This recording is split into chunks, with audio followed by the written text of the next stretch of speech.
Korean President Moon Jae-in appears to have quickly warmed to President-elect Joe Biden.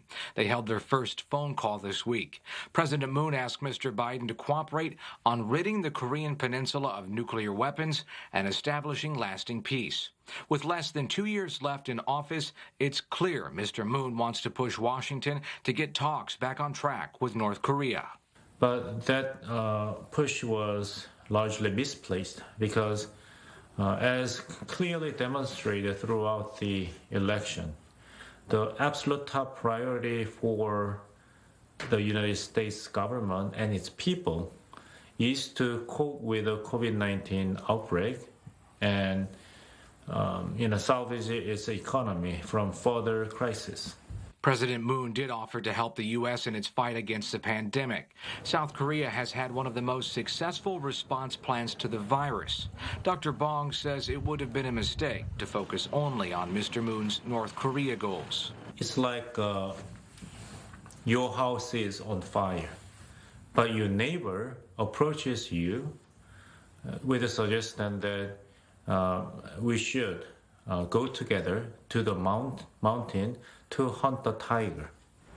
Dr. Bong and other analysts agree President Moon would have preferred another 4 years of President Trump, if only for his willingness to continue meeting leader Kim Jong-un, something Mr. Biden is unlikely to do.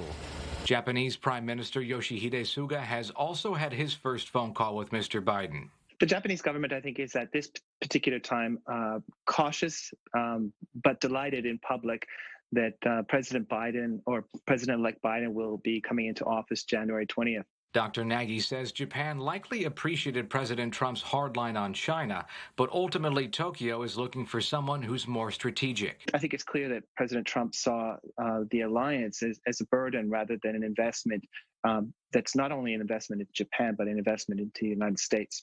Japan is now looking for U.S. support as China expands its military in the region. Chinese President Xi Jinping, for one, has yet to offer any statement about Mr. Biden's apparent win. Beijing's foreign ministry says it's waiting for the election result to be confirmed. On the streets, some Chinese seem to feel the same way. I think the U.S. election is still very controversial, so now I just keep a wait-and-see attitude. Although others share a more strategic view of the outcome. I think Biden's policies would be better than Trump's because Trump is supporting Taiwan in their fight against China. Mr. Trump had also been applying strong pressure against China over Hong Kong. Hong Kong leader Carrie Lam, like President Xi to the north in Beijing, hasn't uttered a word about the election. Mr. Trump still enjoys great support in Hong Kong among pro-democracy advocates. If Biden wins and somehow we think that Biden will end all the pressure that Trump has been pressing on China. To help defend, they believe, their waning democratic freedoms under Beijing and its tough new national security law. But with Mr. Trump refusing to concede the race and a health crisis at home, it's unclear when the White House will be able to focus on any foreign affairs. Bruce Harrison, I-24 News, Seoul.